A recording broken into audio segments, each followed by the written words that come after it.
Let's talk about the Chase Inc. Business Unlimited card. Yeah, this is an interesting card. So it's a business card, obviously.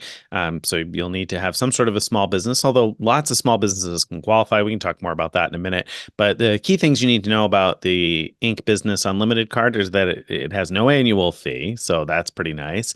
This card does have foreign transaction fees, so it's not a good card to use overseas because those fees are going to be higher than what you're going to even earn on the card. So you don't want to use this card for your foreign purchases. And it has a very simple earning rate. You earn 1.5 points per dollar everywhere. Now, you'll see it says 1.5% back everywhere, but the way Chase awards that to you is in the form of Chase Ultimate Rewards points. So you'll get 1.5 Ultimate Rewards points per dollar that you spend everywhere that you could redeem for cash back. Or if you've got other Chase cards, you can combine your points together. And if one of your other Chase cards enables the transfers to airline and hotel partners, then you'd be able to transfer on, but not if you only have this card. If you only have this card, your option would be to redeem for cash back, essentially. Sometimes you can earn a little bit more on other categories. So I think right now there's five, as we record this, you can get 5x on Lyft through March of 2025. Every now and then there's something like that. But generally speaking, this card earns 1.5 points per dollar on all purchases. So A, who can get it, Greg? And B, is it a card that's worth having? Yeah, well, starting with who can get it. I mean, anyone with a small business.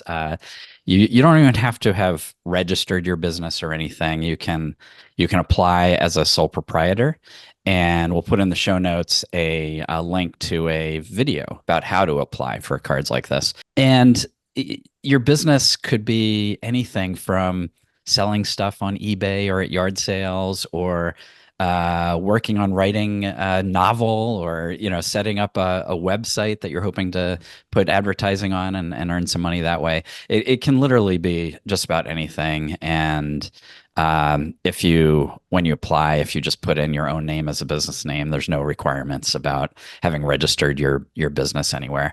So almost anyone really who's a resident in the United States can apply for this card. And yeah. So the thing I love about this card is that the welcome bonuses are usually really good, and the points, while they advertise, as Nick said, that they advertise it as cash back, but what you're really getting are Chase Ultimate Rewards points, which, if you have other cards like the Sapphire Preferred card, you can move your points to that card and then redeem points for travel for better than 1 cent per point value, or even better, move those points to various transfer partners like Hyatt, United, Air Canada, and so on, to get potentially much better value than 1 cent per point. And so that's what I really like. Another thing that I love is that, unlike many other Chase cards, the three of the ink cards do not have 24 or 48-month rules, meaning like most Chase cards say if you've earned a welcome bonus for this card in the past 24 months, or some of them say 48 months, you're not eligible for a new welcome bonus. This does not have that rule. Also, it doesn't have the rule saying that if you already have this card, you can't get it again. So you could literally get multiple of this card. So, maybe you have multiple different businesses, like you're selling on eBay and you're creating a website. You can apply for this card for each of those.